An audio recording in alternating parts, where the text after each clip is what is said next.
god. I'm back. I can't tell. Dang it, I should have just made another. Oh my god.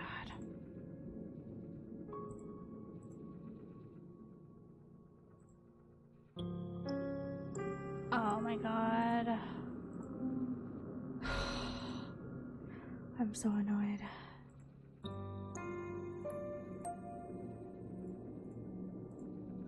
Hold on.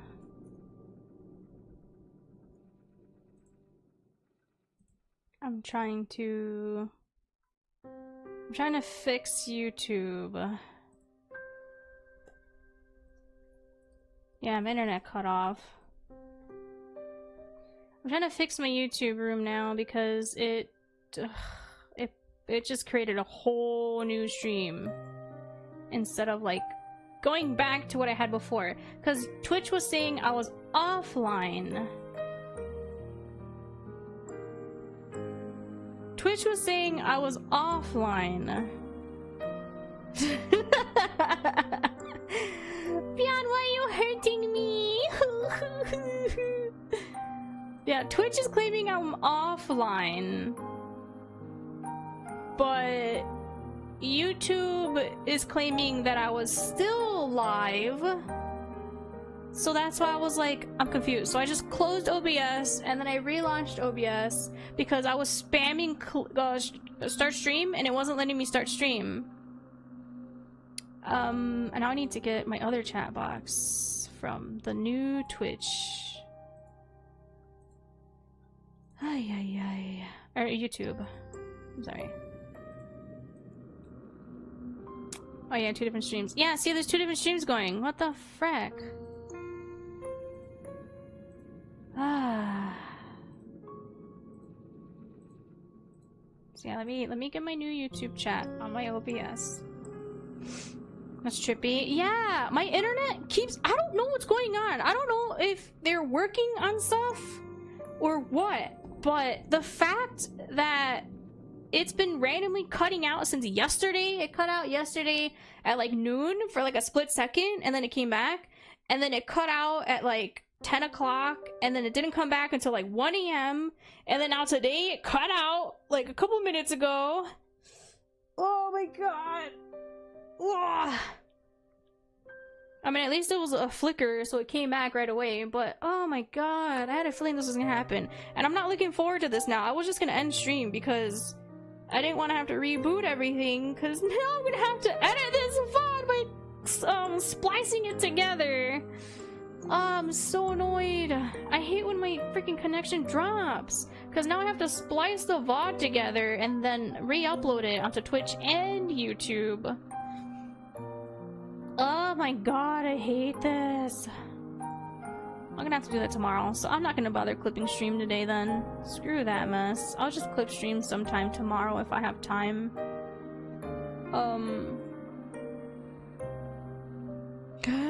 You got your new Samsung? Nice! Lucky. I feel like I need a new phone, but I'm too poor, so I'm gonna have to wait. Let's see. Oh my god, freaking Twitter is such trash too. What the heck? Thank you for the 250 bits, I appreciate it.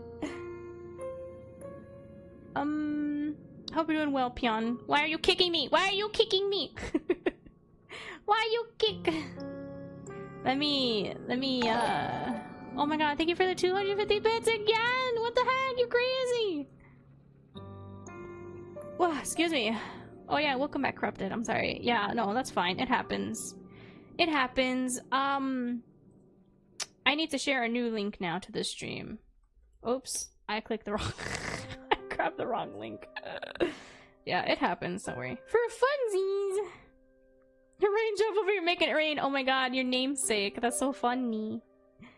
Your namesake is happening. Holy crap. Thank you, I appreciate it. I do appreciate it so much. Thank you, thank you. Okay. Sorry, I'm trying to let me repost my new YouTube link because internet cut off.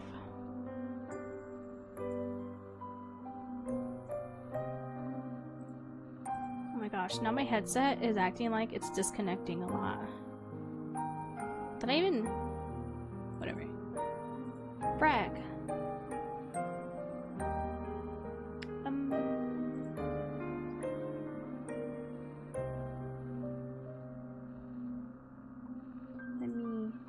I have to repost this everywhere now. I'm so annoyed.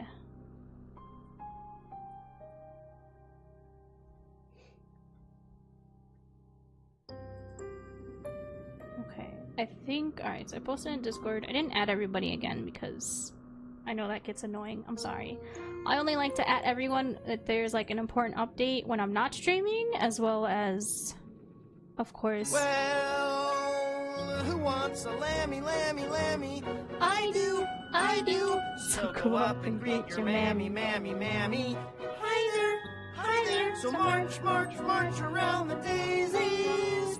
But don't you forget about the baby. Yeah. I don't like to add everyone because I understand it gets annoying in Discord.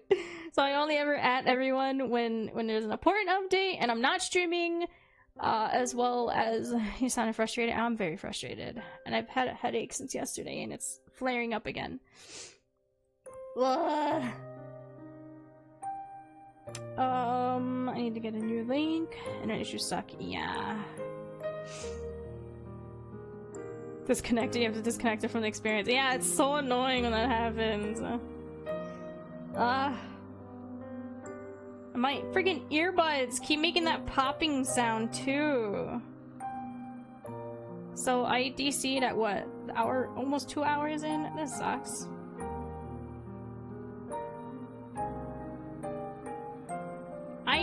I don't know when I had cut off. I don't know when I cut off. What was happening? What did you guys miss? Oh, you guys got at jail. I don't know what I missed. I hope the other things work. Cause I DC'd for like a quick second. But that was long enough for Twitch and YouTube to be like, lol, you have to reset everything now if you want to stream again. Ha ha ha. What the frick, man? I had to hop on my phone real fast, turn off my Wi-Fi, and then post in my channel that I just DC'd.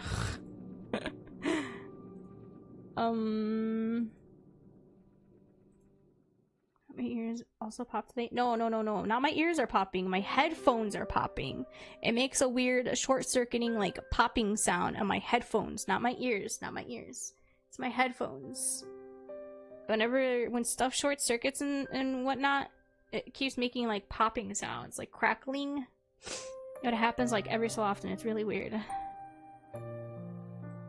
Okay, well, whatever. I don't know what you guys missed, so I'm sorry. I don't know what I missed.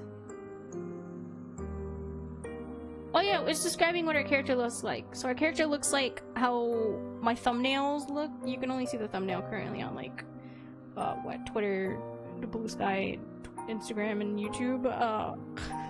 On Twitch it'll be different. It's like the game, the character in the game menu is what our character looks like. 1 of 12 achievements. Dang, and this game's supposed to be 2.5 hours long? And I've already been playing it for about 2 hours? Dang. Ears are popping every time I swallow my spits. Dang. That sucks. The crackling noise is so annoying though in my ears. But I don't know how to fix that. I don't know why that started appearing after I just came back. My internet short-circuited, so... Oh, if it happens again, I'm giving up for today. I thought I'd be in the clear because it didn't happen earlier. So of course it had to happen during stream. Actually, no, it did happen earlier. It happened just before I streamed. I was gonna go live at 2:40, and then, well, yeah, it disconnected. And I was like, what the frick? As I was about to hit go live, it disconnected. Oh... And then I thought I was in the clear because it came back. and then it just freaking it's gonna do it again anyway.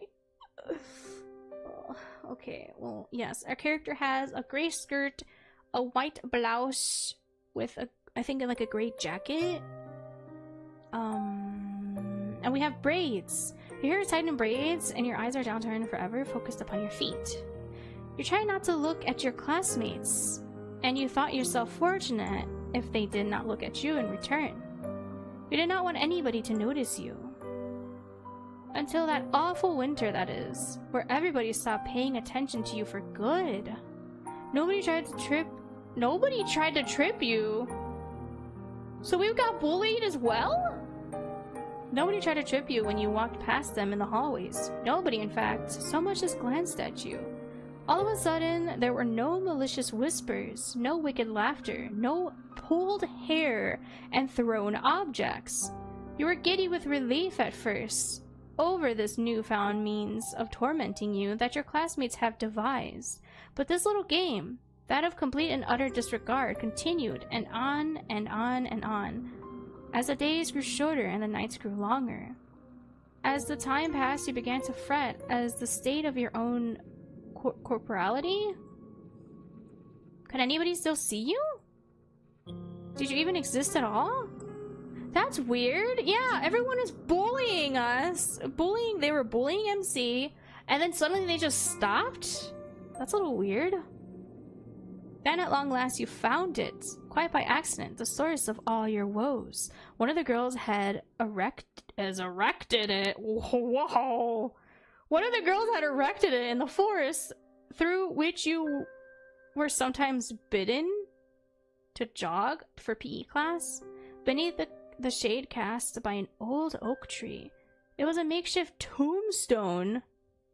A small, meager monument made of stone upon which one of your classmates had hewn a name. Your name?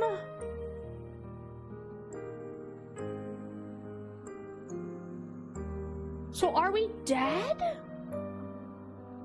You knew at once as you stood there, standing beneath the shade of that ancient tree, that this was the reason behind your classmates' silence. This was why they had for many months been ignoring you so assiduously. They had buried you? Wait, so we're just a ghost? In their hearts, you had already died. I mean, we died long before. That's why they were bullying us. Hello? Your eerie dreams notwithstanding, you sleep more comfortably than you had anticipated. When you awake the following morning to the sweet chirping of birdsong, you feel well rested, albeit woozy. Your head is aching. It is nothing, however, that a cup of hot tea cannot fix. You stumble into the kitchen in your night clothes, your hair loose and your feet bare, and the gravedigger turns to you. Oh, we get to see her in the light now! Ah, I love her! She's so cute! What the heck? So we're dead?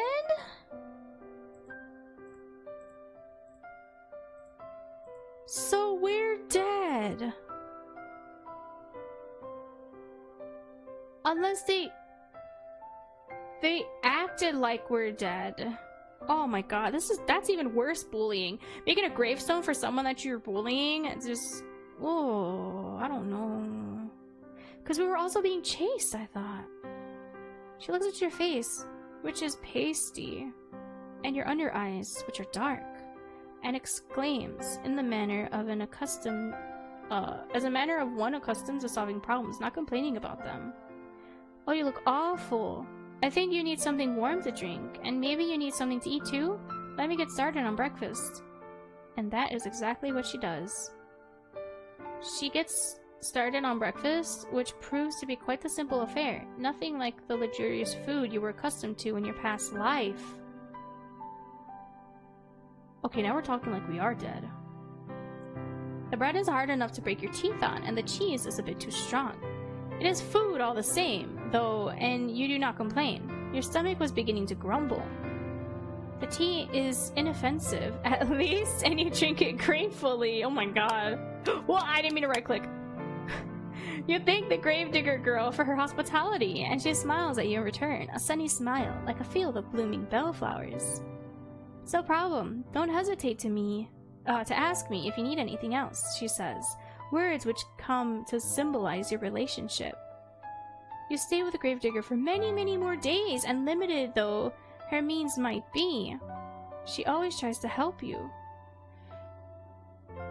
How odd that we're either actually dead or we're not dead, and we met a gravedigger. The gravedigger sets you chores about the house to keep you occupied, a fact for which you are grateful. We're just gonna live with her?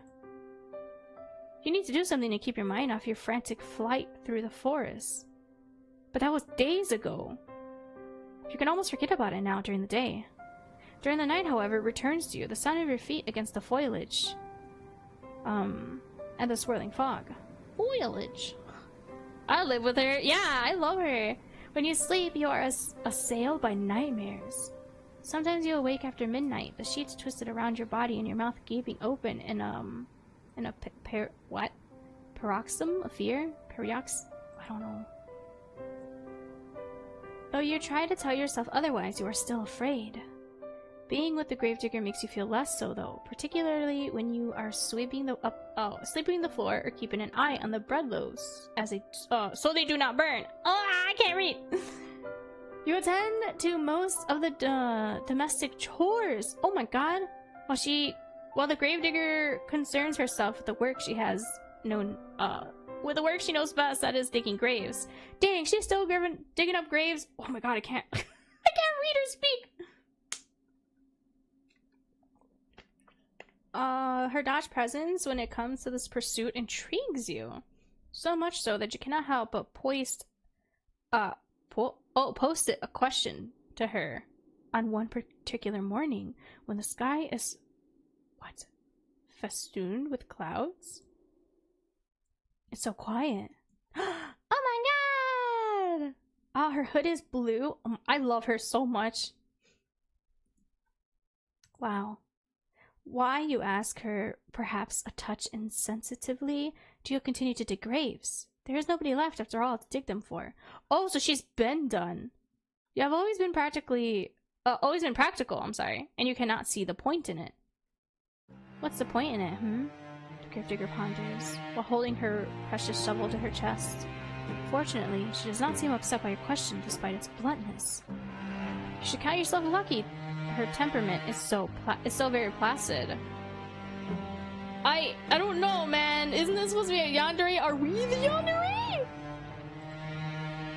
I don't know. We were the one bullied. I don't suppose there is any point to it, really. The gravedigger eventually says with a small smile.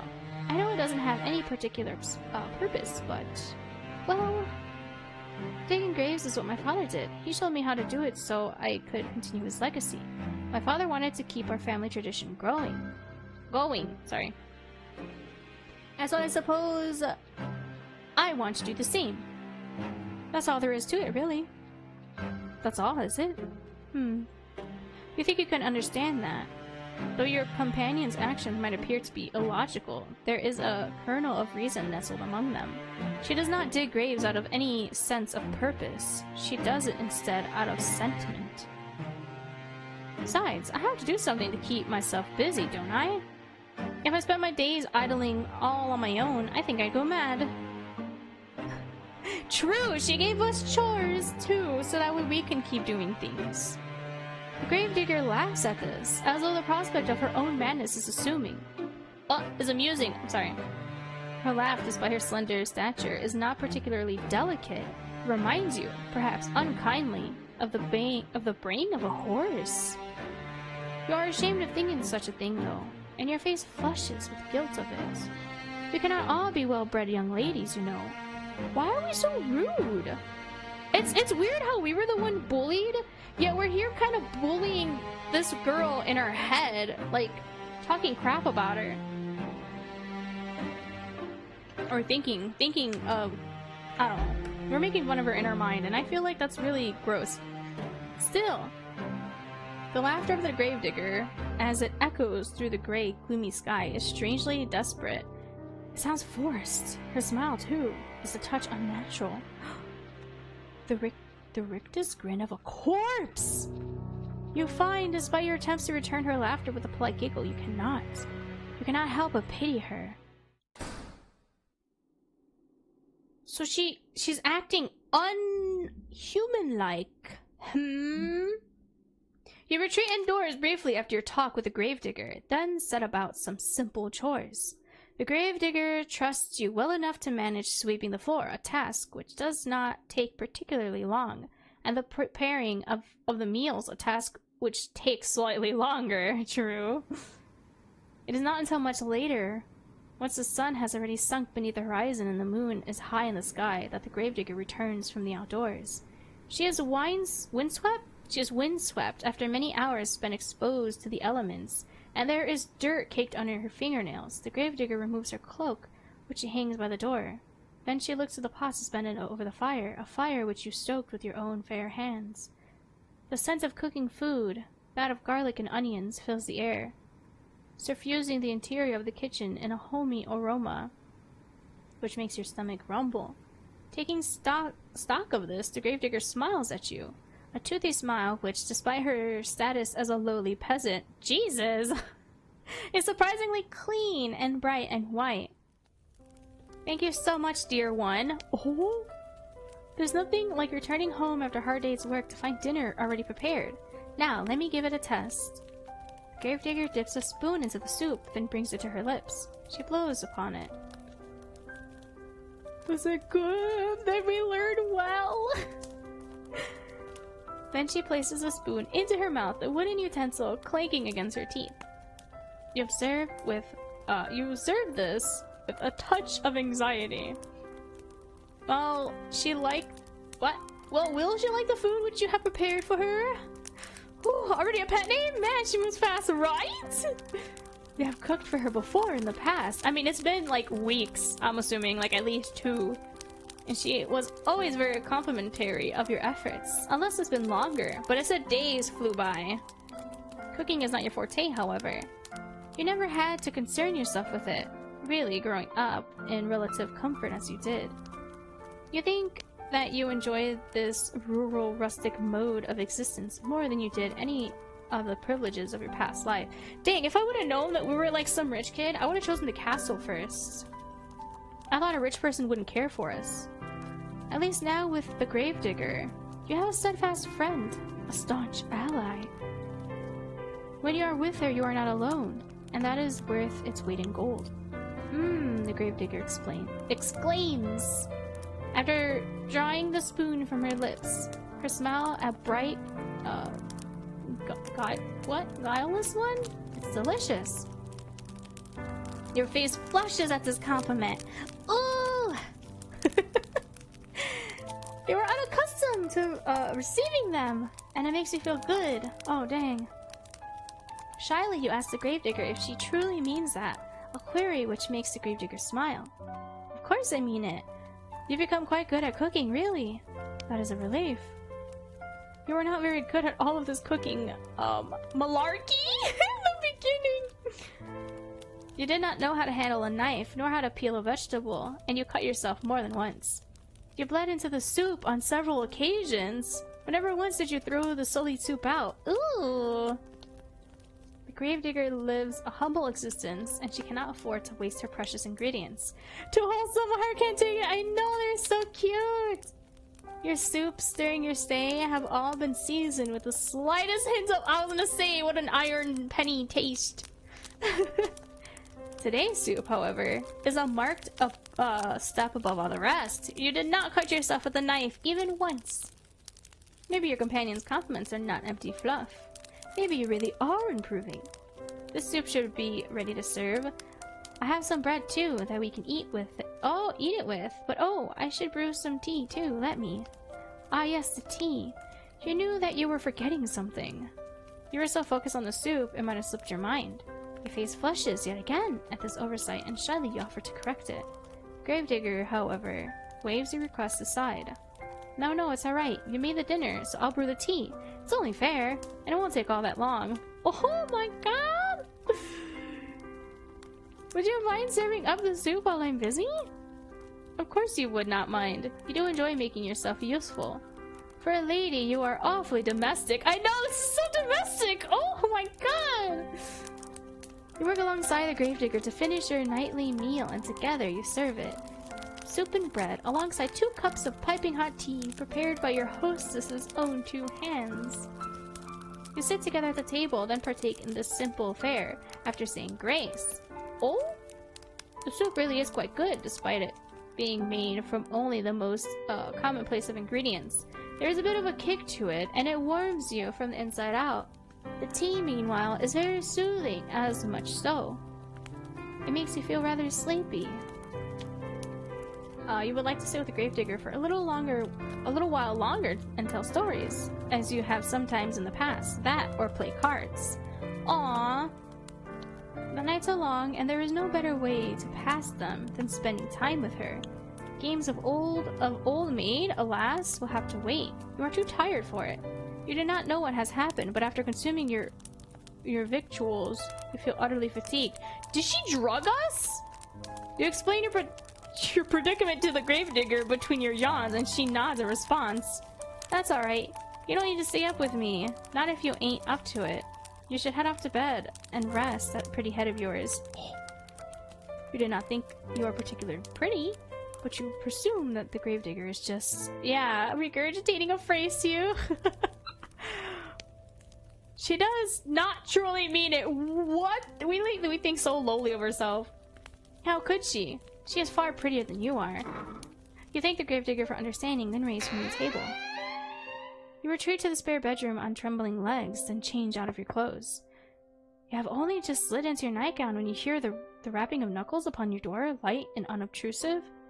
This rapping could, of course, belong to one person. It is the gravedigger come to check up on you.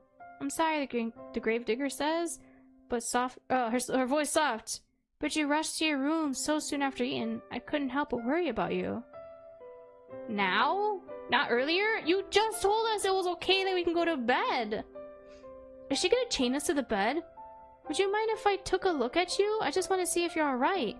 Gravedigger is trying to keep her voice steady, but you can hear it wavering regardless. I'm suspicious now. She really does sound concerned, so much so. She could very well be on the brink of tears. You do not want her to cry for you. You would feel horribly guilty if you would upset her, and have inadvertently given all that she has done for you. Did she drug us? I have this feeling that she drugged us. And our legs are about to give out. But we're gonna answer the door? You bid the gravedigger entry into your room, therefore, without further delay, an invitation she hastens to take. The door swings inward with a creak, and there your hostess stands, still attired in black, her clothes a stark contrast to your pure white, though off-white nightgown. Oh no, the MC may have caught the Black Plague. You think? You think it's the plague? The plague? Plague? I don't know how to pronounce it. I'm sorry!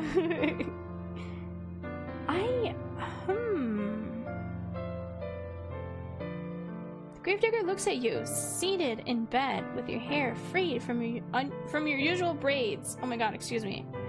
And exhales. Is that relief, you wonder? Playing about her face? But why? Well, she said she was worried.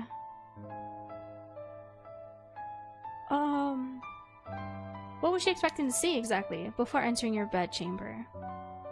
Thank you for letting me in, the gravedigger says, toying with her fingers. How do you feel? Not too horrible, you assure her.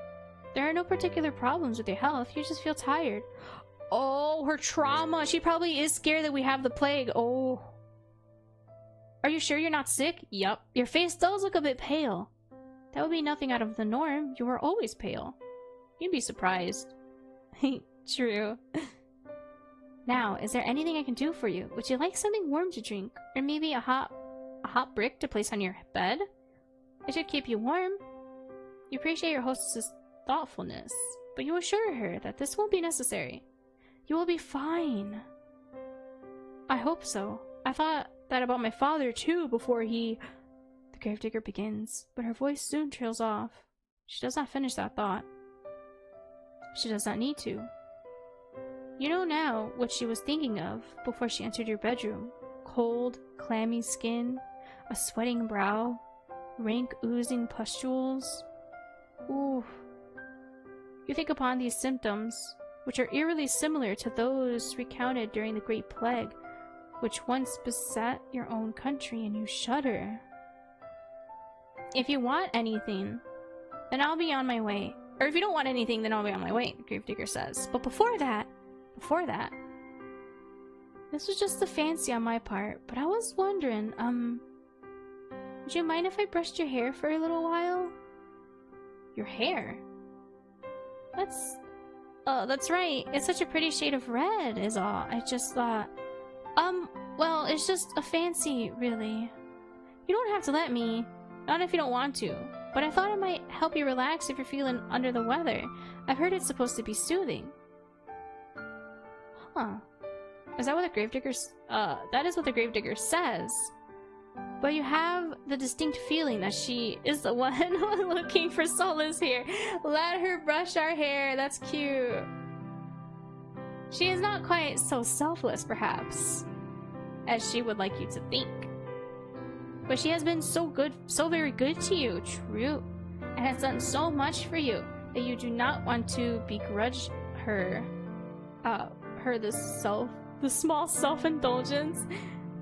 You'd rather think she deserves it. You agree, therefore, to her request, and upon doing so, you are certain you have made the right choice. Your hostess's face lights up immediately in a manner which makes you blush. Well, thank you. It'd be my honor. Now let me fetch my brush. Gravedigger retreats from your room in a hurry, but returns soon thereafter, holding in her right hand the promised brush. This artifact acquired.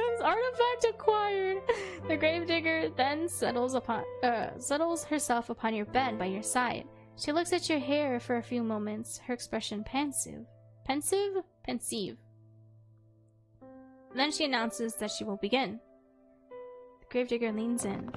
The wooden frame of the bed creaks under her weight, a creak which melds with the sighting of the breeze outdoors. You feel the bristles of the brush running through your hair. It is soothing enough, so much so it makes you shiver. The sensation is a pleasant one, and somewhat nostalgic. Did your mother do this for you, you wonder, when you were a little girl? If she did, it must have been when you were a very little girl. Wait, so then we did know our mother, somewhat. But then she, like, disregarded us or something? I'm still so very confused about that. You have not seen your mother in quite some time. Not after you enrolled at the conservatoire? I don't know what that says, I'm sorry. Oh, you have such lovely hair, dear one. She keeps calling us dear one. It's soft, just like silk.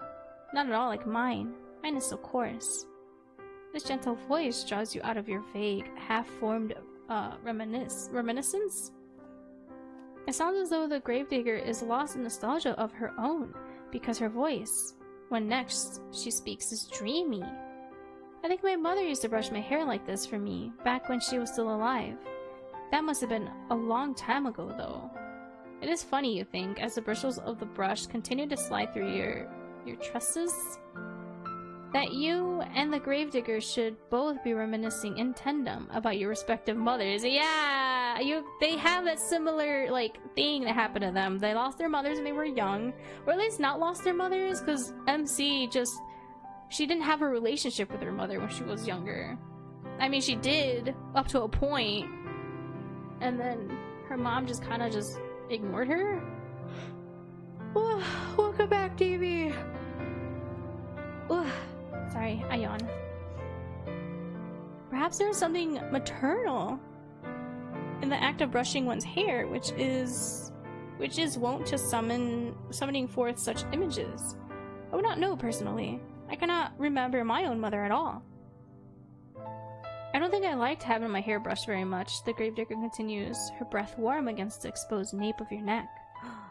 Feeling a bit tired too. Yeah. My mother used to complain that I squirmed too much. I can remember that. She always told me to sit still. Though it wasn't my fault I squirmed, she used too much force. I hate that! Growing up, my grandma was always so rough with like washing my hair and brushing my hair. I always hated when my grandma was doing that. I always preferred my mother to wash and brush my hair. Oh my god. Now this is curious. Sorry. It sounds as though the reminiscence of the gravedigger are not particularly fond after all. Did she not get along well with her mother? I can't rightly say it. Oh, I can't rightly say, the gravedigger replies in a somber sort of voice. Sorry. I was young, like I said, when she died. I really don't remember her too well. Yeah, she was like 5, she said. But I don't think she ever had that much time for me. She was too busy with all of the cooking and the cleaning. Oh, and looking after my baby brothers. But she had time enough, despite that, to brush your hair.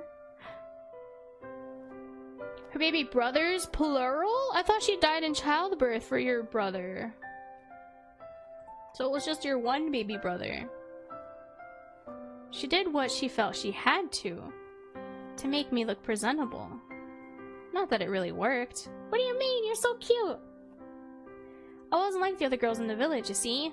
Who like to sit indoors with their mothers and sew. I always loved the outdoors. Yeah, that's why your dad helped you dig graves. He taught you about the family business. My father said I inherited that from him. Ruefully, the gravedigger smiled. Not that you can see it with your back facing her. My mother said I wasn't very, well, maidenly. Same. She didn't like that I always trepsid?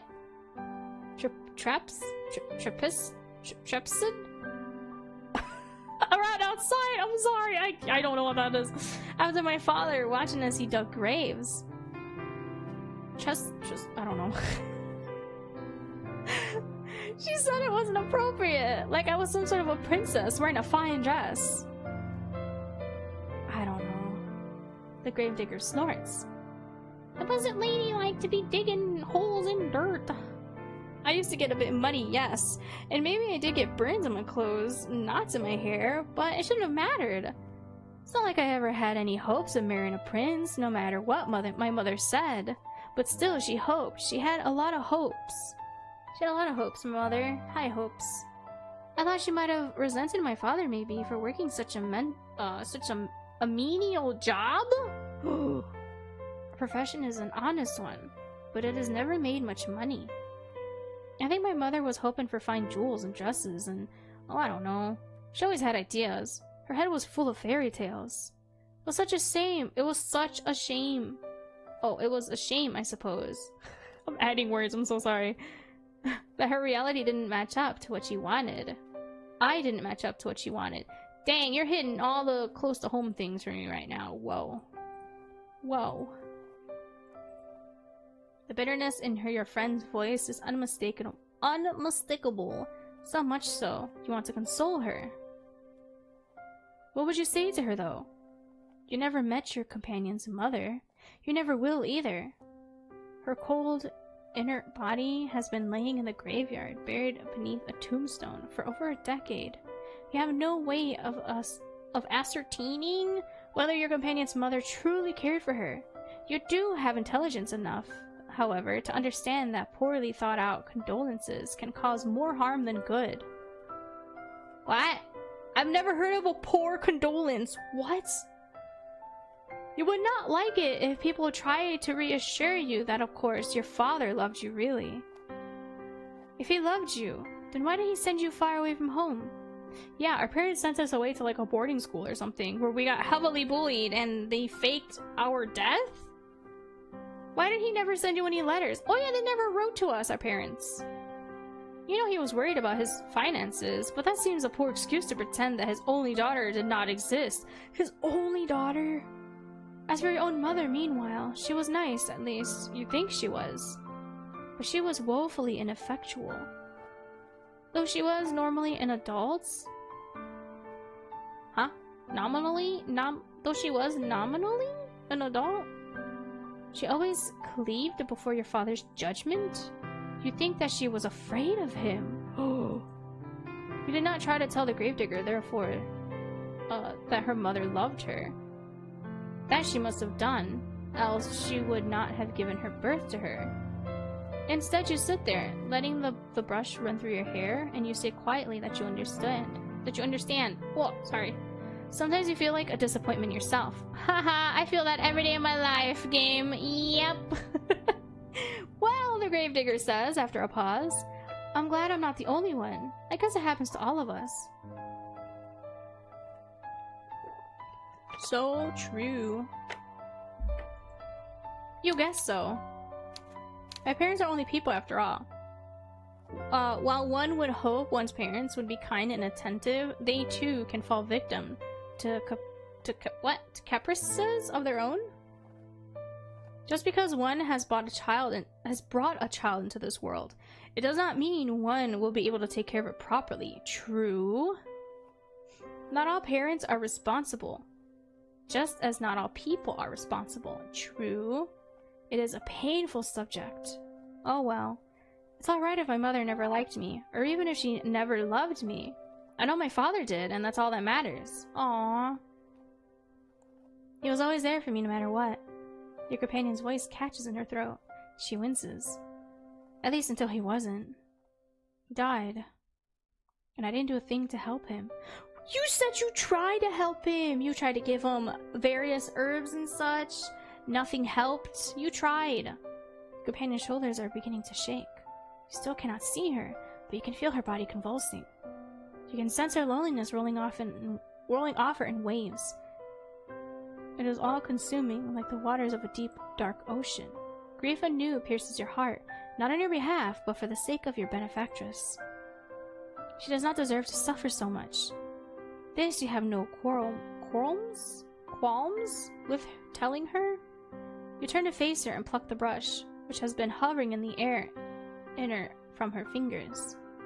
Then you let her know that her father's death was not her fault. Good. What could she have done? Whoa, excuse me. She could not have cured his illness. I know, I can't help but think, what if? I keep racking my head over and over, trying to come up with something. That's gonna go on forever if you do.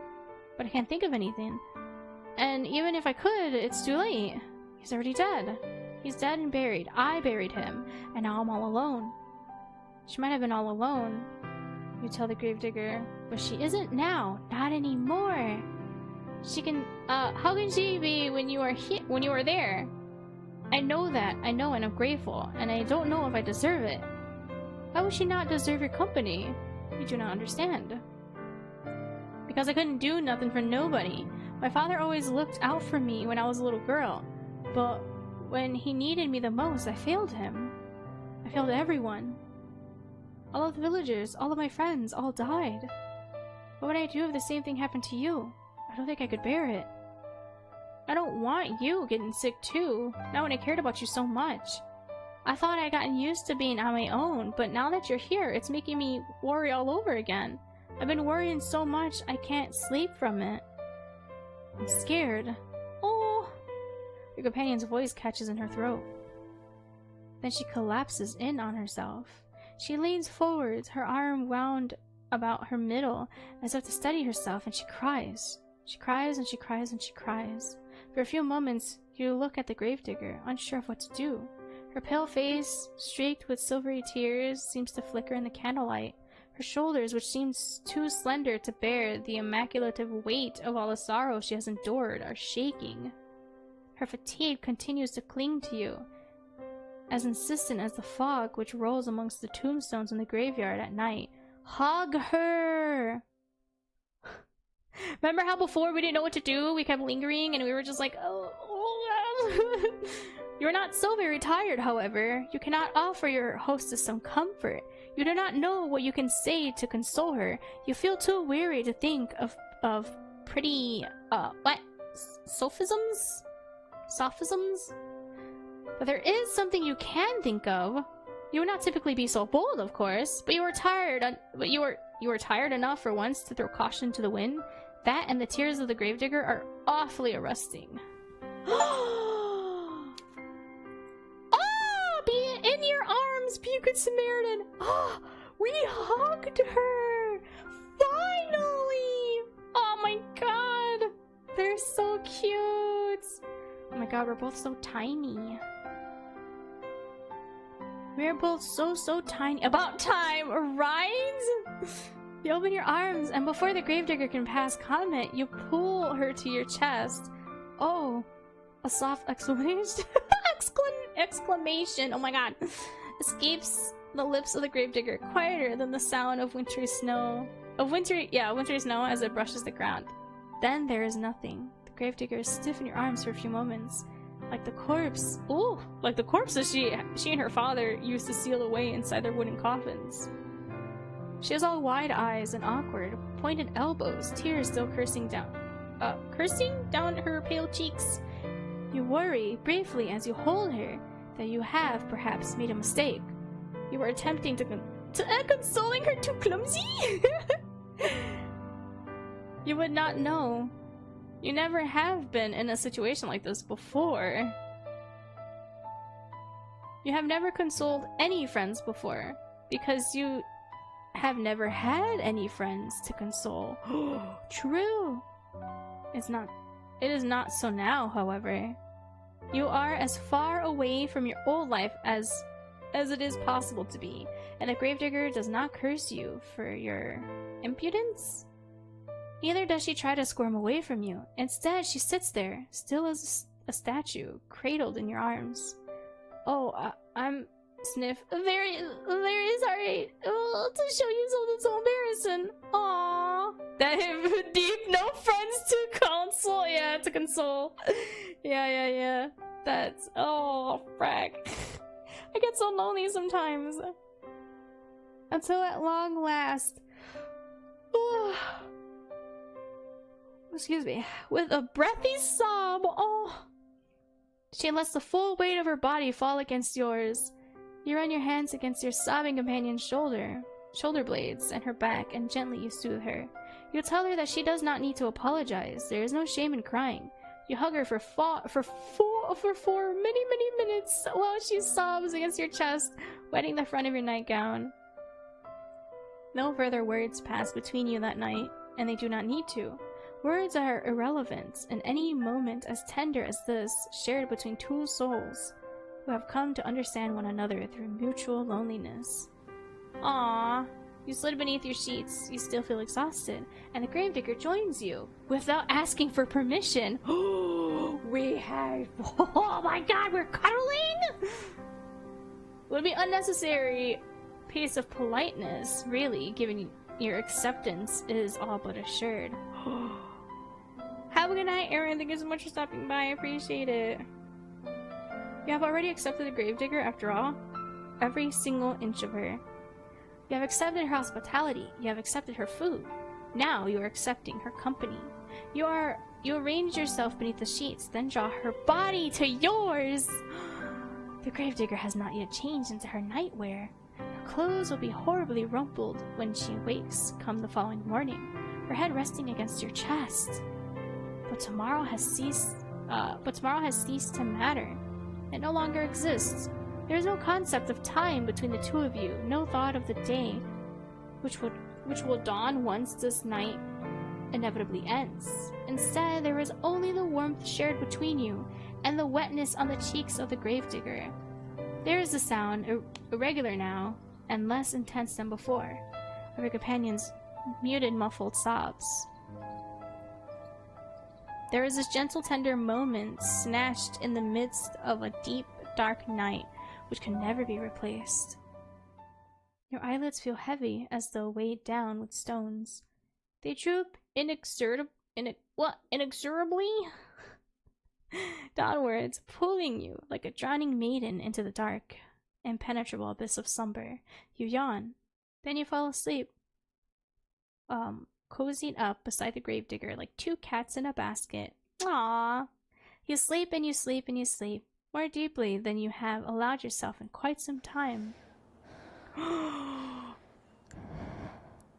She buried us alive! But when you awake, you'll find that you are no longer in the bed upon which you slept in, shrouded by sheets. What? The gravedigger, too, is nowhere to be seen. Wait, no, we're in our school uniform. Those kids actually buried us alive? Instead, you were quite alone, lying by yourself in the dark. Oh my god, the breathing stopped. Oh god. You blink, but your surroundings do not become any clearer. Is it the middle of the night? Perhaps you were aroused from your slumber by the desire to relieve yourself, or else to slake your thirst? Your sleep has been awfully disordered as of late, and the smallest of noises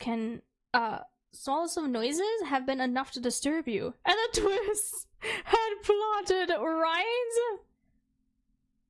That does not sound quite right, though. You slept well. Of that, you are certain.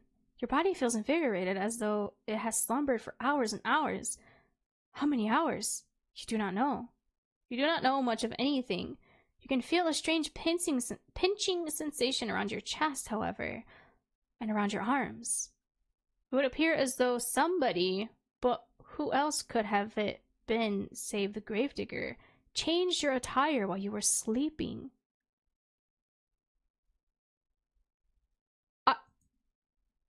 I thought this was just all a dream, and we were waking up. Remember how it said the kids had buried us alive, or had put up a grave with a headstone with our name on it?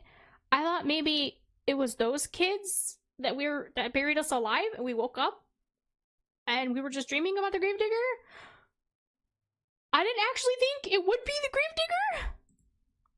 She put us back in our shabby clothes and locked us. This is startling.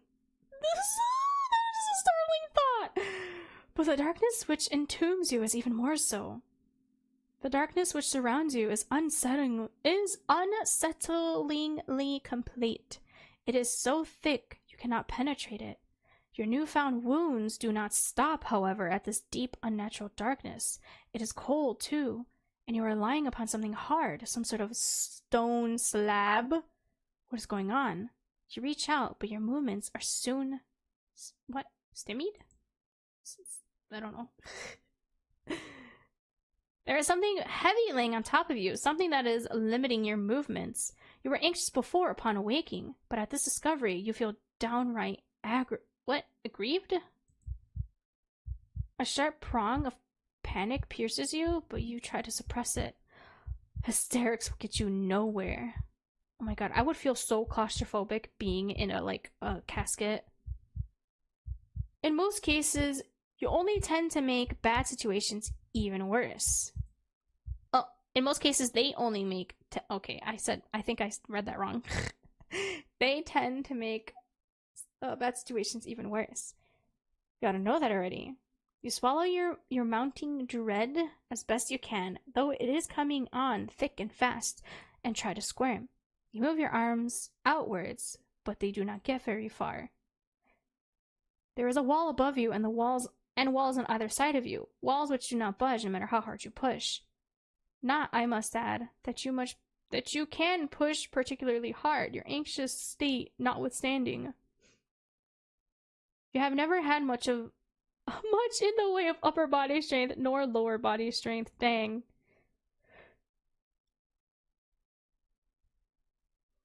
Excuse me.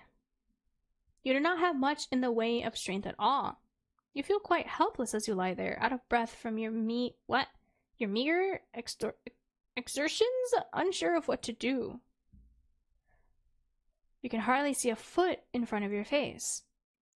You do not know where you are nor why, but a terrible premonition is beginning to bear down upon you, one which initially you tried to discard. You did not want to accept it as a possibility, but where else could the truth lie? You are lying in a box, hemmed in by walls which offer only a scant few inches for you to stretch in any direction. So she did drug our tea. 'Cause wouldn't we have woken up from her nailing the coffin shut? And 'cause we said we're a light sleeper. Where else could you be but a coffin? The moment you allow yourself to ponder this awful reality is the moment you hear it, the irregular sound of drumming She's in the middle of burying us still. It is as though somebody, though they must be a very large somebody, is tapping their fingertips upon the lid of your coffin. That, or it is raining. No, she's still burying us. It is not the fingers of a giantess, though, which is disturbing you.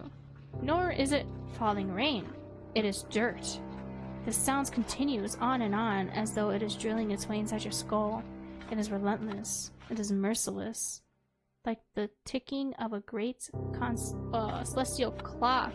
It cannot be stopped. Your time is almost running out, but you knew that already, didn't you, when you were running through the forest? You ought to have known, silly thing, that you could not outpace your destiny forever. So, sooner or later it would catch up with you. You are stubborn, though, and you do not want to accept this. Not content to simply lie there, you cry out. You cry out. You cry not for your parents, whom you hardly knew, nor for your school friends. You don't have any friends. For you never had any. Yeah! This game likes to remind us that we have no friends. Wow, thanks, game. Instead, you cry out for your new companion, the girl with whom you have been living. We still don't know her name.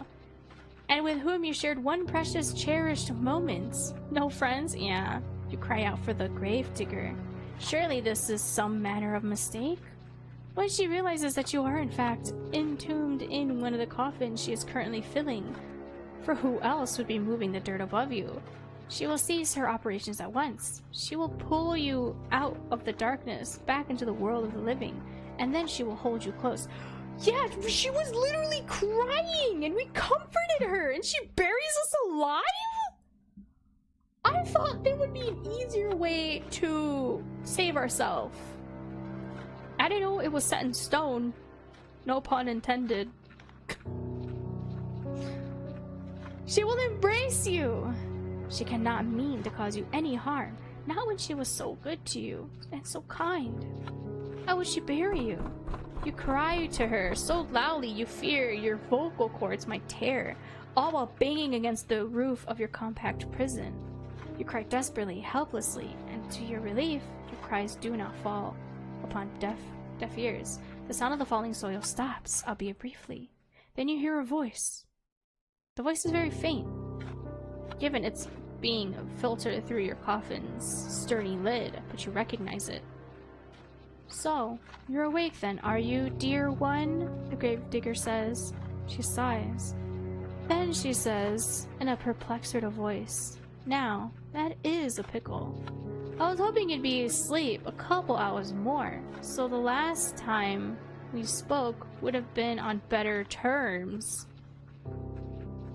If you keep screaming like that, I'm going to feel bad. Your companion's words, though distant and unmistakable. Okay, the music just stopped. It scared me. You are so tense. You are attuned to every single syllable, and each of them makes you gasp. Is this not a mistake, then? Does she truly mean to bury you alive? You posit this question to the gravedigger as best you can, trying to keep the tremors from your voice as you do. Dang, it was on purpose! I told you! I told you! This, oh god. This is where the Yandere comes in, huh? Perhaps you think in your optimism that if you do not let her know how afraid you are, she will reward you for your bravery and let you go. If this is what you're hoping, though, that is in vain. That's right, you really do catch on quick. So it would appear she really has committed to the task of burying you. But an unfortunate turn of events. Why, though, would she do such a thing? You thought that she was your friend. We are friends, the gravedigger says, her voice still worryingly offhand. Worryingly empty. I'm very fond of you. There's nobody dearer to me than you. I've had a really good time with you these last... How long is it again? How long has it been again? I don't remember. She couldn't even bother to remember how long we've been here. The twist deepens. Neither do you? Well, if this little detail has slipped both of your minds, it can't be all that important. You have other things to worry about. If you really are friends, You say to the gravedigger, then what does she hope to gain by burying you? You do not understand. But you understand her reply even less. Well, here's the thing, the gravedigger says, in a reasonable sort of a voice. As though burying somebody alive could ever be thought of a reasonable action. I've been digging graves for a long time, see? You cannot see, it is too dark, but you affirm that you do all the same. Well, I was digging all these graves, but I not had anybody to put them in, not for ages. It was rather sad. So she plans on doing this to everybody who stops by? You think you know where this train of logic, twisted though it is, might be going, so you do not interrupt her. You know no good would come of it. All you can do for the present is lie there and listen. I was thinking I'd never find another person to bury in this godforsaken village. Not after the plague messed everything up. I was getting desperate. Until you came along, that is. How are you getting desperate? Wait, so I'm so confused. Is she just a mass murderer? Wait, no, she said the plague came. Oh my god, I'm so confused. What the heck? Now that I have somebody I can bury, I'm not gonna let that opportunity pass me by. I'm sorry, but this is just part of my job. It's what my father taught me to do. It's all I know how to do. I buried my mother and I buried my father. I buried all of my friends. Now I'm going to bury you too. It is sound logic in a sense, as the daughter of a gravedigger. Digging graves is her job, but something about it wrinkles you? If only you could put a finger on it. Ah yes. There is a bit of a flaw with her reasoning, is there not? You are not dead after all. You might not be dead now, the gravedigger says, in response to your ingenuity, but you will be, if given enough time. She's just gonna let us stop. Oh my god. I mean, everybody else I've ever known's died. Who's to say you wouldn't be next? It seems more likely that you will die, and quickly. If she persists with her poorly thought out plan to bury you, your coffin is not very large. It offers... it affords you precious little space. She didn't even put us in a proper coffin. Eventually, if trapped within it for long enough, you will run out of oxygen. Then you will suffocate. Oh, true. I don't know why I thought we'd have infinite oxygen. That or you will starve to death. Oh, yep. Either way, your demise will be a slow, painful one. You are unsure of which death would be worse, though given how precarious your situation is, you do not wish to expend the necessary energy needed to ponder it. Oh my god. I can't read. Let me drink more water. My throat hurts a lot. I might just do this one route and then come back at another time. You need to plead with the gravedigger and quickly while she is still there. You tell her tearfully that you would not leave her. Why would you? You try to sound as convincing as your disordered nerves will allow, but the gravedigger remains unmoved. You say that, she says. But how can I know you're telling the truth? I thought you said you were a traveler. You never stay put in one place for long. You'd get sick of me before long, then you'd leave me. This way, at least I can be assured that we'll always stay together. If I bury you like I did the others, we'll never be far apart. Oh, excuse me. I even took care to put you in a nice spot, close to my home. So is you're only a stone's throw away, really. Oh my god. Isn't that nice? Privately, you'd think that the gravedigger has a different conception of the word nice to you. You do not say this, however. You cannot say much of anything. Nice. Not that kind of nice. Because a panic has begun to set in. It is choking you, stopping up your throat so you can only cry. You scream. You beg and you plead, but it does little good. The gravedigger has already buried her mother. She has already buried her little brothers. She's even buried her father, whom she loved above all else. She thinks by burying you, she is doing unto you an act of great kindness. You think that she is going to kill you. Hello, she is! In a sense, you're both right. Your opinions are so diametrically opposed on this matter, however, that you will never be able to find any common ground. You might as well save your screaming. She will not listen to you. She is beyond listening. Shush, shush, dear one. Oh, says the gravedigger very gently. Just as gently as she spoke last night when she confided in you all of her fears. It won't be so bad, really. Nothing will be able to hurt you down there. But I thought she liked the fact that we would cook her meals when she comes home. We had the place clean for her when she come home after digging. You think she would be a lot kinder to us and just bury other people and then threaten to bury us. It'll be just like going to sleep for a really, really long time. You can rest, and while you rest, I'll tend to you. I'll plant flowers on your grave. You'll like that, wouldn't you? This way we can always be together, and I'll never be lonely again. Yes, you will. This is literally being lonely. I won't be able to talk to you. While the gravedigger speaks, she begins to pile even more soil onto the roof of your coffin. The sound of dirt on top of you, on your arms, your legs, and your head, conceals your companion's final words. You cannot hear her. You cannot hear anything beyond the sounds of the dirt, and the scrapings of the shovel, and your own desperate, frantic screams. It sounds like we're scratching at the lid, too. While she's, like, digging. You scream and you scream and you scream without cease until your throat feels hoarse, but your efforts are in vain. You hammer on the lid of the coffin with as much strength as you can muster, but the lid of the coffin is nailed shut. You are in no position to remove it. All you can do is lie there, screaming and crying and banging your fists on the roof of the coffin, over and over, as more dirt and debris falls on top of you. Eventually, enough dirt falls on you to stifle your screams for good. The gravedigger can no longer hear you, and you can no longer hear her. You are all alone, trapped in a narrow wooden box which, regardless of what you want, is now your new home. You can smell the soil in the back of your nostrils when you inhale.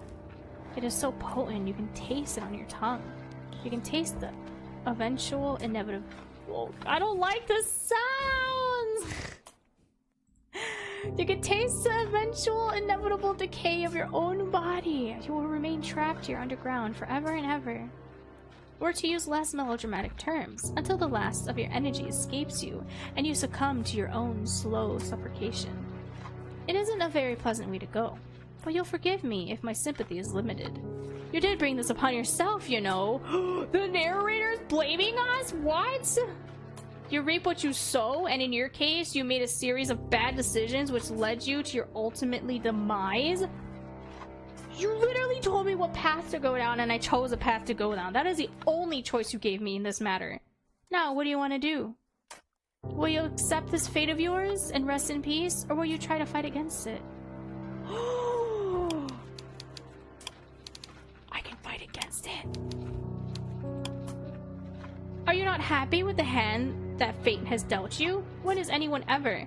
Very well, I cannot blame you. It is quite a grim ending. I would not wish it upon my worst enemy. I mean, I kind of would. And you are rather dearer to me than that. What? Now, why don't you give this another go? Just try not to be buried alive this time. I can only endure so much of your screaming. Your fate is once again in your hands. Now I wonder, which path will you take? Oh my God. What? Hello? Audio? It said you played sound effect, but I didn't hear anything.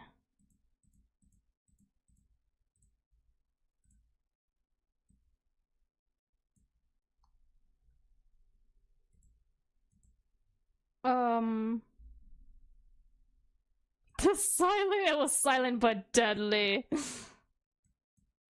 Wait, can you guys hear me? I don't know what happened, my audio just cut out. Was it my headphones?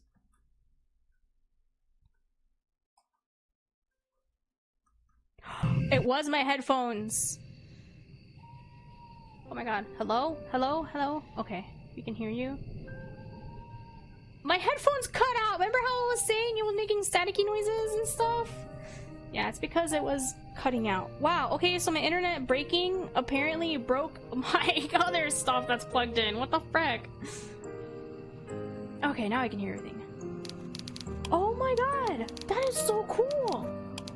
Wait, what if I choose this? What if I choose the end? Accept your fate.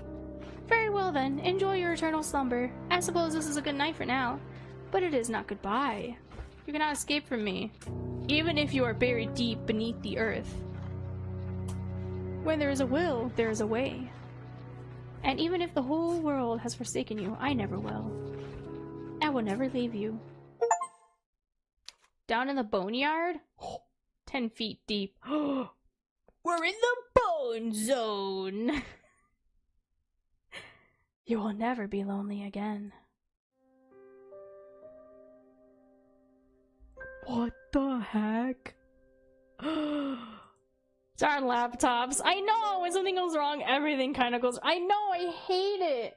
My internet cut out and that somehow made my headset and USB hub just completely break and just disconnect. How does that make any sense? How does the internet break a USB hub? Hello?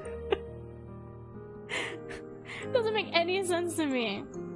But oh my god. Wow.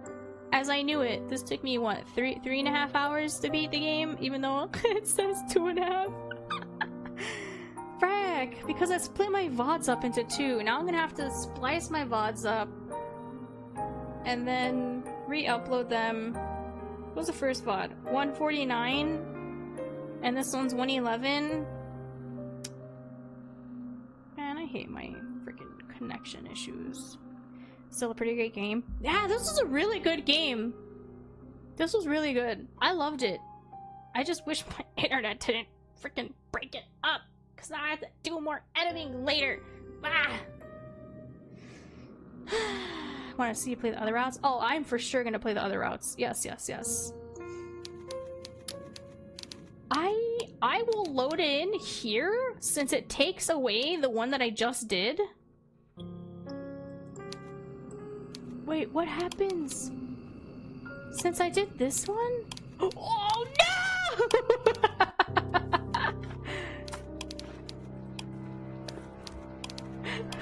I went to load it. Since I accepted my fate. Oh wait. I want to save where it says. You will never be alone again. Okay, I want to save. I know the misclicks. I want to save here, right? Okay, and then we'll skip. And then what if I start another one?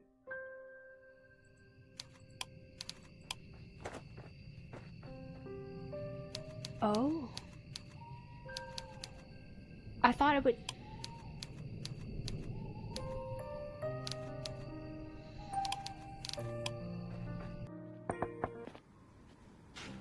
Dang, I really love her. She's so cute.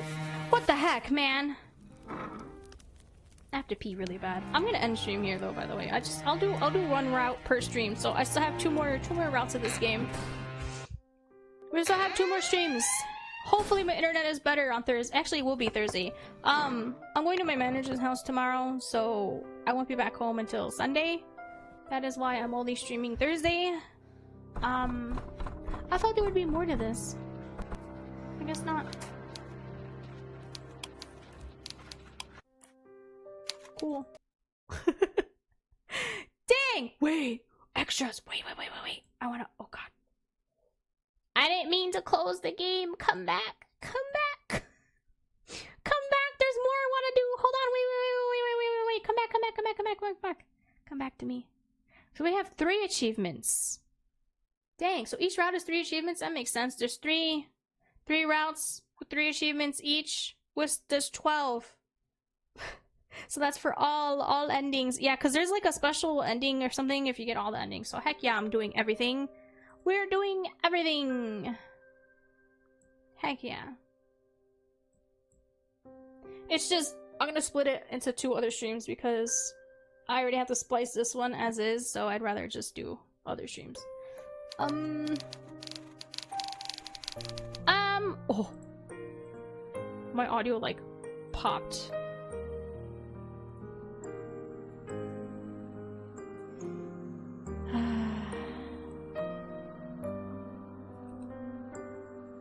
titling my YouTube stream Take Two. Take Two!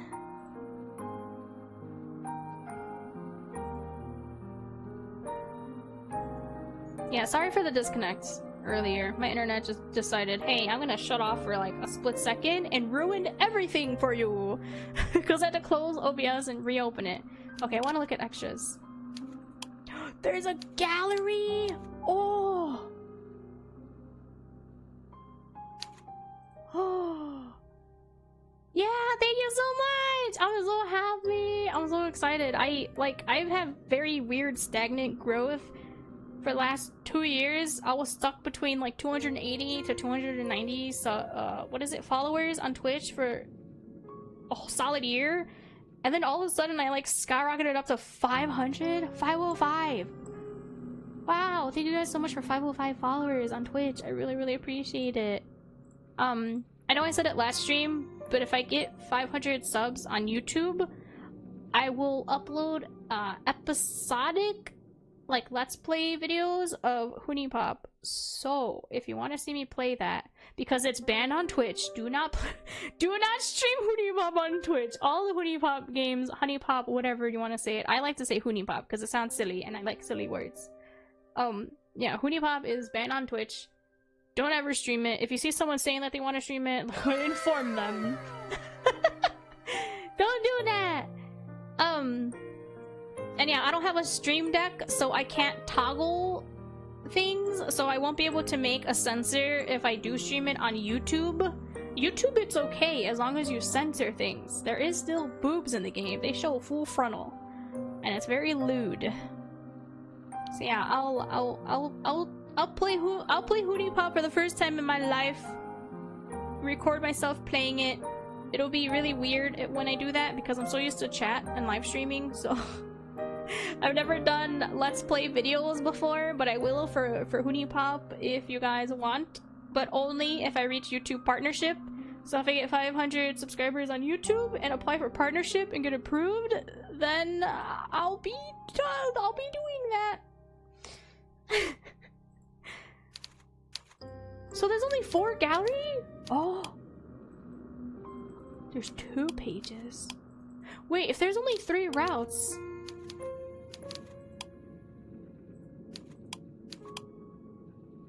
I love her so much, but what the heck, girl? You buried us alive! Locked music. They each have their own music? What's this? Oh! I guess the music isn't copyright because it's her own music.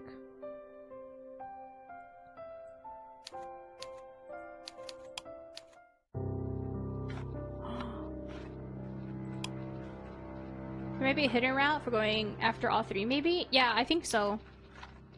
Because you do get rewarded for getting every route. Oh my god, the music's so good in this game.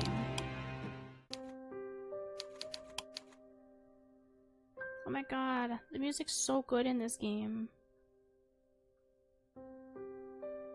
There's so many translations! German, French, Spanish, Brazilian, Chinese, Russian. Wow. Oh, there's more. Ukrainian. Ooh. The cello's so amazing. Yeah, everything is so good. Oh man, she suckered us good. Wait, our hair looks so short, but yet we have a long braid. I'm so confused by that. Why is our hair so short, but we have such a long braid? Interesting. Okay. So that's okay. I just wanted to see the extras. Wow, I'm so curious. What are the other people like then? Like, what is the... Don't answer this if you know, by the way, because this is my first time playing the game. But, like, I wonder how the castle one will be. Like, will they send us to the dungeon? Will they do an off with her head kind of deal? And then the beach. Will the person, like, drown us? 1 Yeah. Where's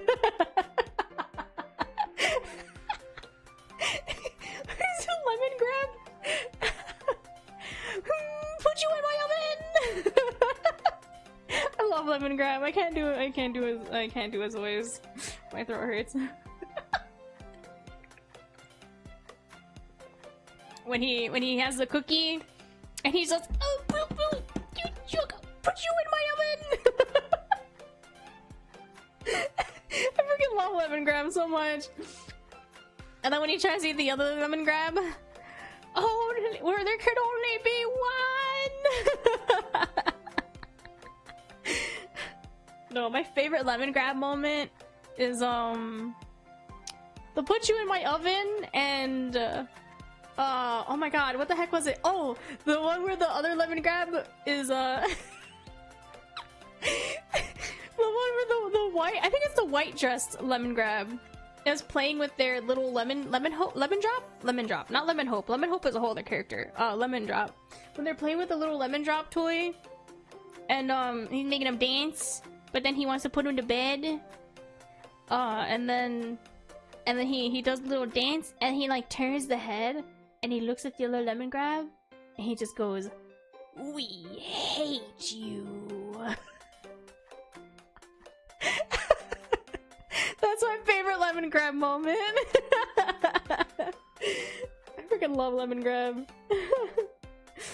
Dang, I miss Adventure Time. But yeah, I'ma play more Magical Warrior Diamond Heart on Thursday, the 6th of February. And it'll be a late night stream.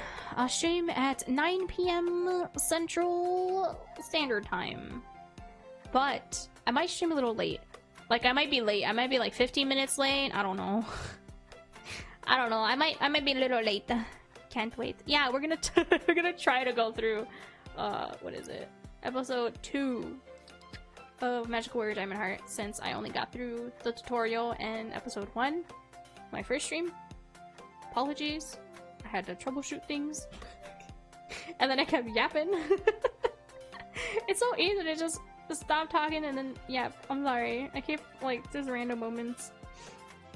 But yeah, this game was really fun. Really fun. It's traumatizing. What the heck, man? I trusted her, but then I was like, I know this is a Yandere though, so like, what's her thing?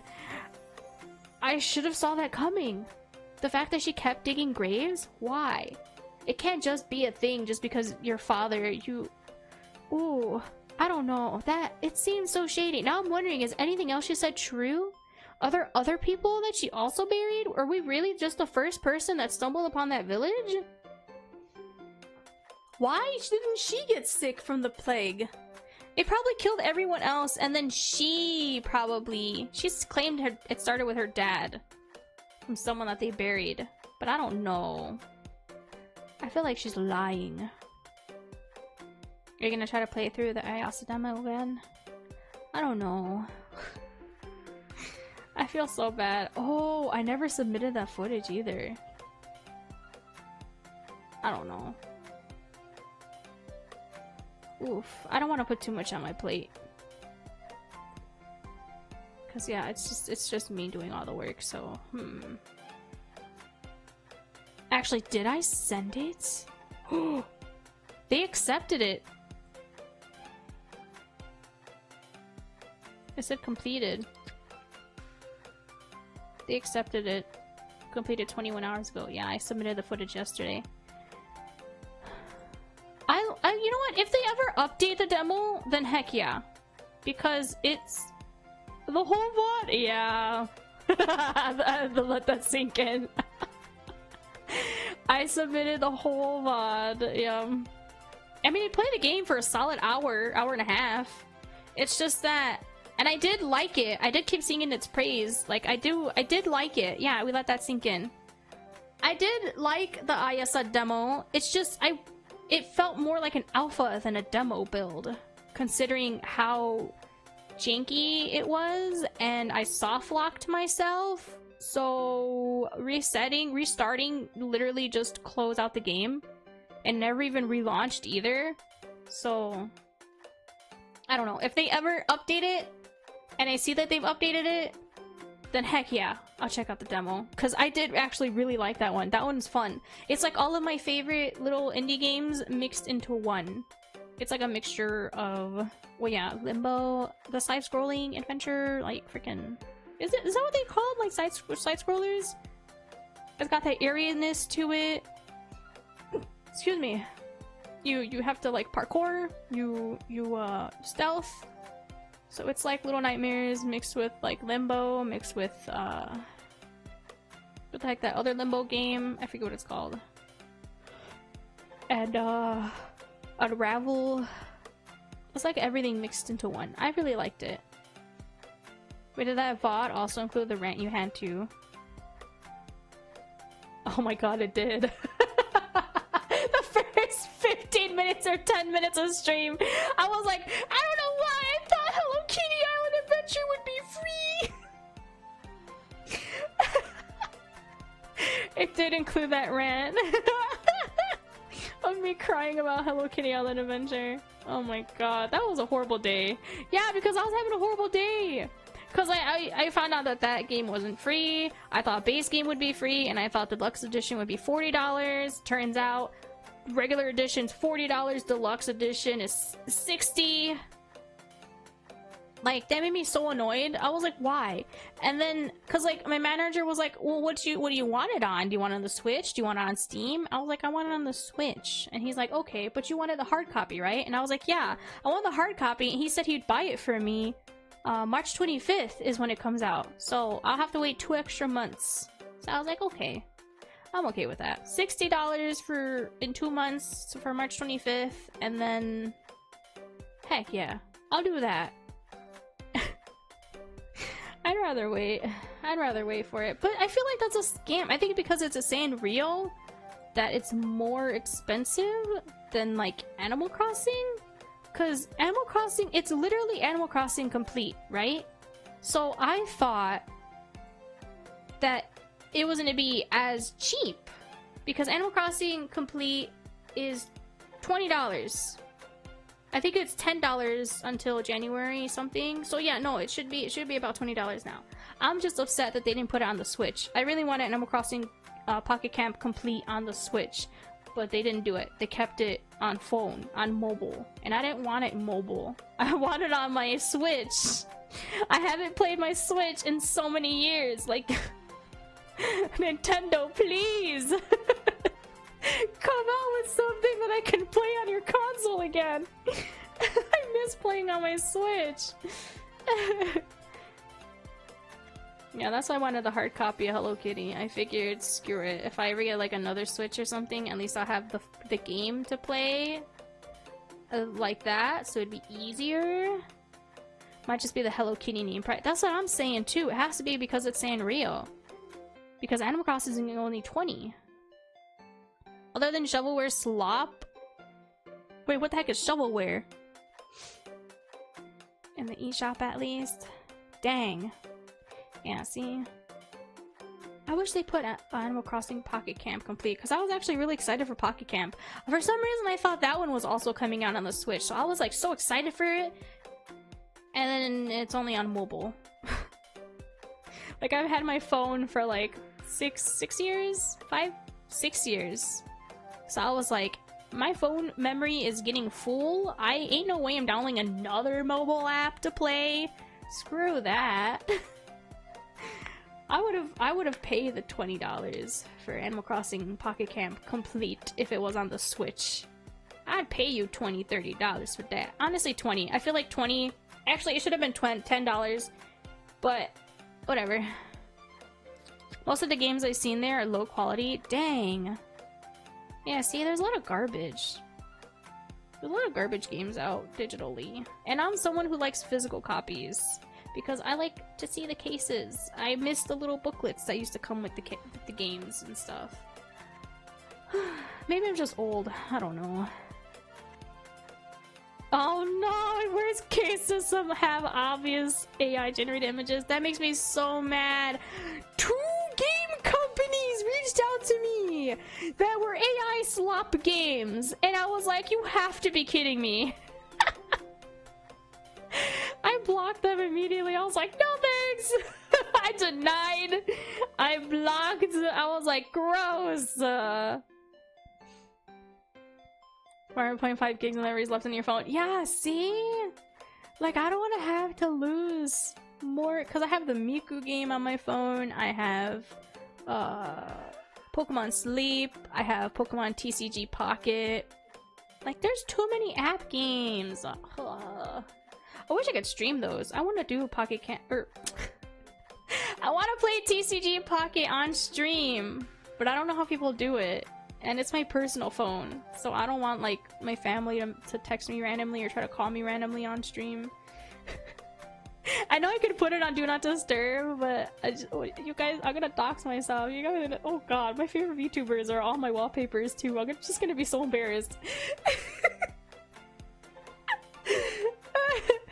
I don't know about that, but I really do want to stream TCG Pocket one day. I do want to try to do that one day, just to see, because right now there's a Cresselia battle too, so I want to like do Cresselia battles. Yeah, I want to get a Cresselia card, Cresselia EX, or whatever the heck it is. But I doubt I will, because the 2 packs that I opened, I got other mons. That sucks. And then I'll hoard points and open up 10 packs on stream or something, and then hopefully I'll have streamer luck and get another EX. My Dialga pack, the only EX I have is a freaking Gallade. I'm excited though because I like Gallade, but man, I don't have any full arts yet from the Dialga packs. I'm very sad. I don't know how people get God packs. I given up on Pokemon TCG. I need to stay away from gacha games. Yeah, but that one has 2 free packs a day, and then now with the Cresselia event, you can get multiple packs free to like open and see what you get. I don't like gacha games, but I'll play Pokemon TCG because I like opening Pokemon packs and stuff. I actually have if I could ever somehow get another arm thing for my desk, I'll be PNG tuber and open Pokemon Trick or Treat card packs, because I have 2 that I've never opened. They're the 2 generation ones, the purple one and the green one. I've never opened it. And it should have the full sets in both. I've actually never opened them before, but it's because I want to do a hand cam stream, but I can't do that because I don't have another little extension arm thing. Yeah, and I have the Horizon Zero Dawn tall neck Lego set that my brother got me for Christmas like 3 years ago. I've never built it because I want to do a hand cam stream. But I can't do that. I can't do that. I'm so sad. I don't know. Maybe I should just buy one of those things. It's like another mic arm thing, but I could put my face cam that I use for this. I don't know how well it'll work in my room though. Lego building stream, we need that too. Yeah, I have. No, I just have the one. I have the one Lego set. I have the one Lego set, the tall neck from Horizon Zero Dawn, that I really want to build, but I'm saving it for like hand cam. And then I have the 2 Pokemon Trick or Treat packs that I really want to open, but again, I want to save them for hand cams.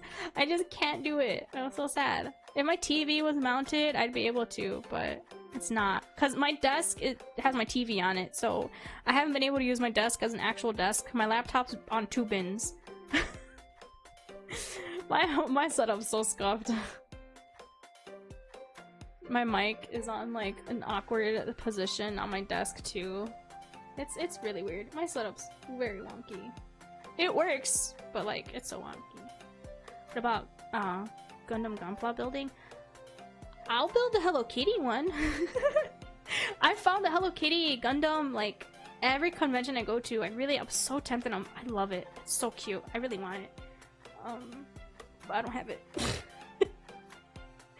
I don't know. My brother was the Gundam Gunpla person until my cousins broke it, and then he got mad. I also want to build like those Pokemon ones too, because now they have Pokemon buildables. Ow, sorry, my eye. I know they have like Mimikyu and Pikachu and Bulbasaur and all them. I want to do a Mimikyu and Pikachu one day if I can ever get my hands on it. I wanted to save my nano block too for hand cam. My brother got me a Pikachu nano block, but I built it on Christmas because I was too excited. It was really hard. Like I had to undo like 2 layers because I did 1 layer wrong and it ruined the whole thing. So dang, I really like crafts and buildables and stuff, but it's so hard to try to do it as a hand cam because I don't have the equipment for it. I would have done the same thing too. I was so excited. I was so mad. I was so not mad, but I was so upset when Mint Phantom, her nano block set sold out like instantly, and then she said she was never gonna restock them.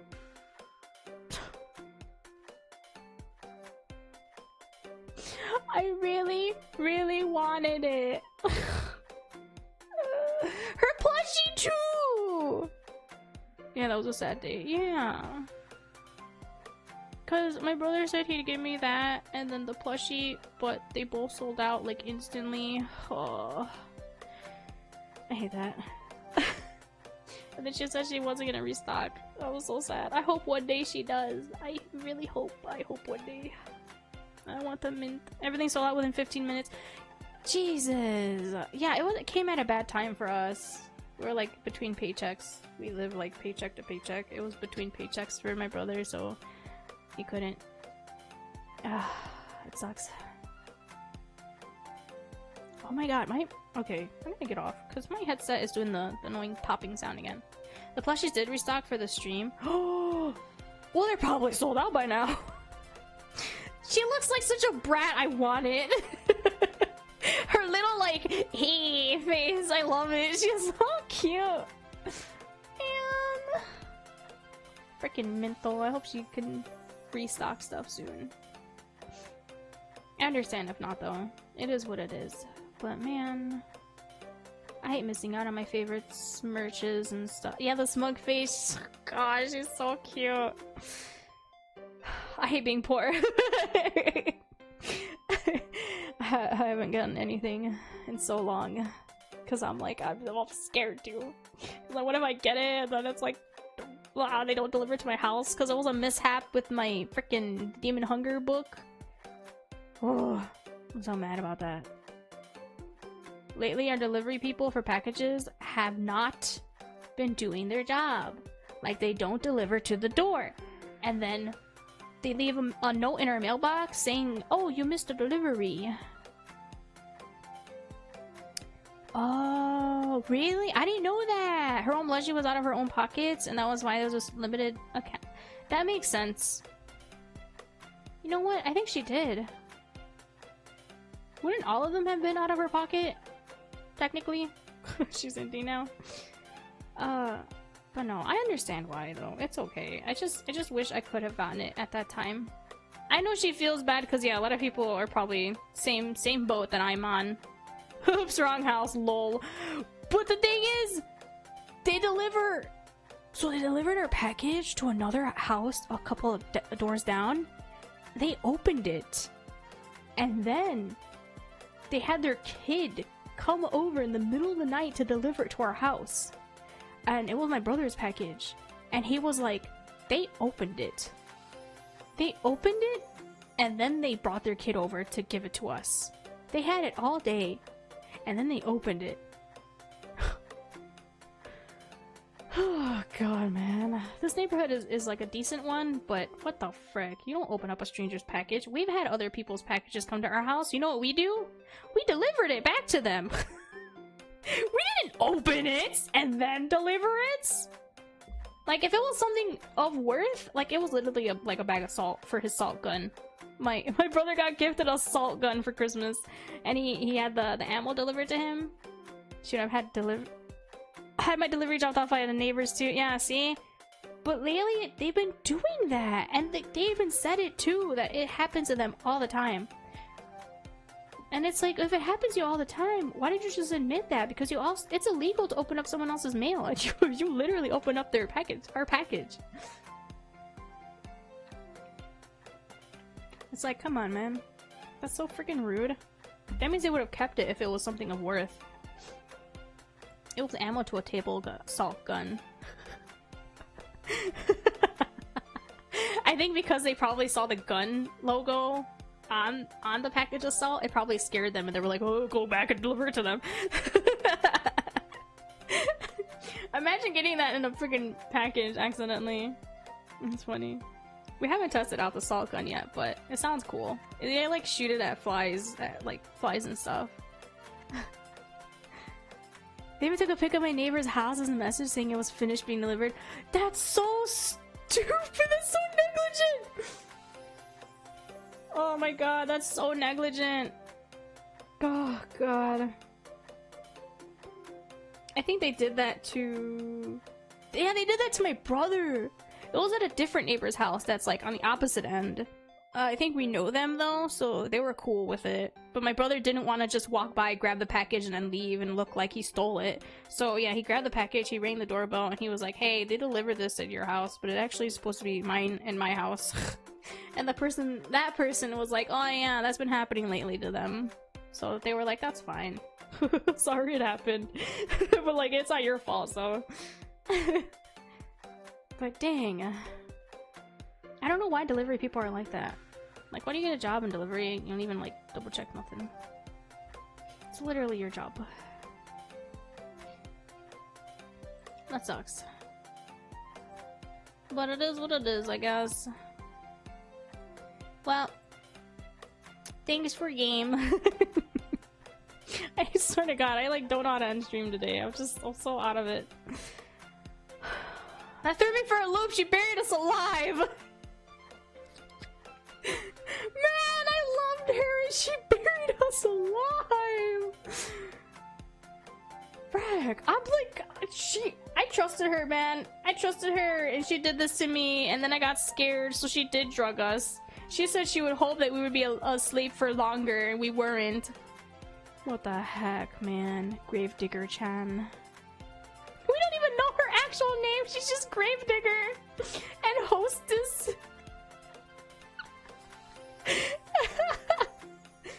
Frick. I was so curious on the other characters. Never trust the Gravedigger. Man, I love her outfit though. I want that. I want that as like a hoodie or cloak hoodie. Oh, I know the game's free, but I hope that the devs have merch or something. I think the game's kind of old too. It's like 3 years old. But at least she didn't try to beat us before she stuffed us into the box. You know what? Real. At least she was trying to be kind about it. She did like us.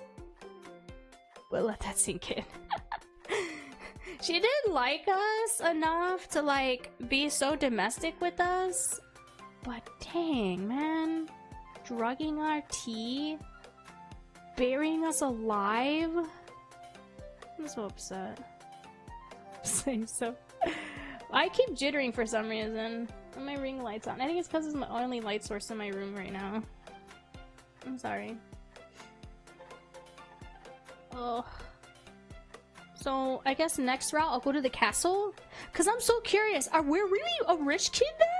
No wonder the MC was always tired after eating or drinking. You think she was slowly poisoning us? I thought she just drugged us then. I figured we were tired from always, you know, cleaning all day. Because she would have us be the housewife while she's out back working. Dang. It runs deeper than I thought then. I'm so curious though, are we a rich kid? Because our parents sent us to like boarding school. Our father. What the heck happened to our mother? I'm so confused about that still. Unless our father's just abusive and then in order to protect us, our mother had us sent to boarding school through our father. That could be it. Because the character MC did say that their mother was kind of scared of the father. So... And father doesn't send us letters. Okay, I don't fault our mother then. That might be the case. It might be because the mother... Dang, this game is crazy. So then I wonder what happened. yeah, to the dungeon! We'll be in the dungeon, I guess. Most likely rich kid due to how she reacted about the gravedigger's house. Oh yeah, for sure. That's why I was like, dang, I thought we were just some lowly kid in an orphanage then. Because we said we didn't really know our parents or heard from our parents. But yeah, so we're a wealthy kid whose father was abusive and tossed us into, like, a boarding school where we also got bullied by the children to the point where they faked our death. That's why I thought we were dead at one point, because why would you put a grave with someone's freaking name on it? And why did the teachers and stuff allow it? That's so rude. That's why I thought it was all just a dream and maybe we woke up and we were actually in the grave. And that's why the kids were actually actively ignoring us. But nope, it was all real. Gravedigger Chan was real. She actually buried us alive. This is crazy. That game is so good. The foreshadowing about being buried. Yeah! See, so I'm wondering if the story will be different depending on the other routes. So, like, what if we go... What if we go... Okay, so yeah, for sure, next route I'm doing the castle. We're gonna go to the castle. Next, we're gonna go to the castle. First was the village because I thought we were just a poor kid, so I was like, dang. The castle, they probably wouldn't care what we have to say or what's happening to us. Oh my god, excuse me, I keep burping. Whew. And then I figured the beach will probably just be a dead end, stealing a boat, but what if we get caught? I don't know. And we were being chased by someone, but why? That still never explained why. Who was chasing us? The game never explained that. Who was chasing us and why? Was it like the faculty because we ran away? I don't know. We'll find out next time then. So yeah, Thursday. Oh, my throat. I'm sorry. My voice is giving out already. Hopefully the castle is not the MC's home. No, that would be a twist. That would be crazy. That would be crazy. Well, we'll find out. Let's see. Whoa! Fine, I'll drink more water. I think my water. I feel so congested right now. Whew, sorry.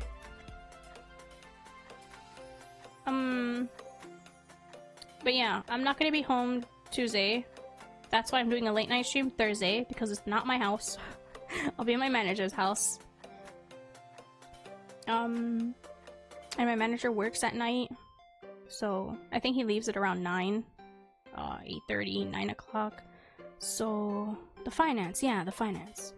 So I'll stream at 9 p.m. I might start a little later, so if I do, apologies for that. I'll probably just be setting up is why.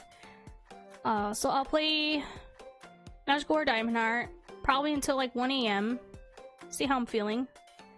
And then I come back home Sunday the 9th, so I'll figure out my schedule for the next week by then. I'll probably stream like, what, the 10th, 12th, 16th? I don't know. I'll see. We'll see. We'll see. But yeah, thank you guys so much for hanging out with me. I really appreciate it. Thank you so much for the lurks and the chats, the gifted subs, the resub, the bits. Oh my god, so much happened today. Jesus, you guys are crazy. Thank you so much. No, thank you. Thank you guys so much. I appreciate it.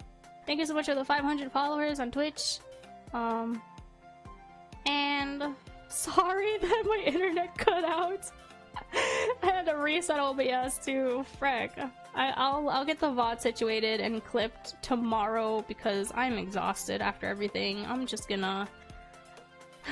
I don't know. I'm gonna play Valorant. I'm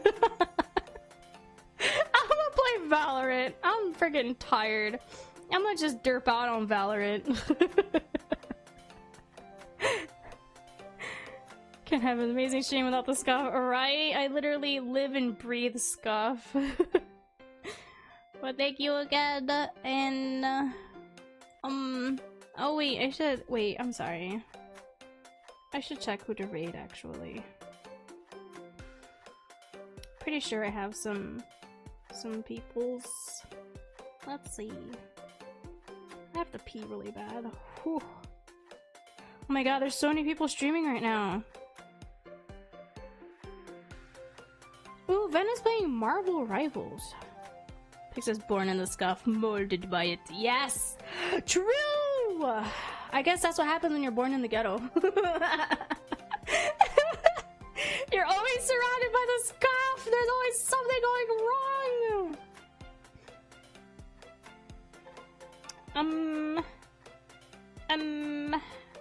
Lockdown Protocol. Ooh, wait. Okay, you guys want to see Marvel Rivals, or you guys want to see Lockdown Protocol?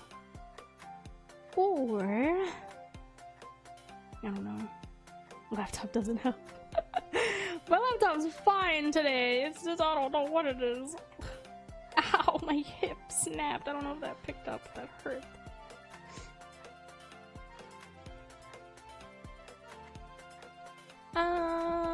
Wait, can I get their link? Hold on. Is there a link in the Discord? Oh my god.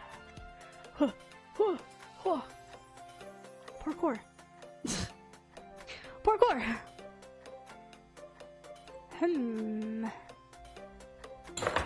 Parkour! Parkour! I'm clicking around on my laptop as I parkour! I'm clicking around YouTube, I'll go into Twitch, I went to Twitter, I went back to Discord. Okay, so they didn't post yet, and they're going live. But they're live. Aria, did you post it earlier? Okay, I'm gonna just open up Twitch in a new tab. Sorry, I want to raid someone just because I'm available, you know? I have the points! Ah, you're crazy! Dang, maybe I should cheapen some of the points. I don't know. I never know what's a good price range for points. I don't know what's a good price range for points, man.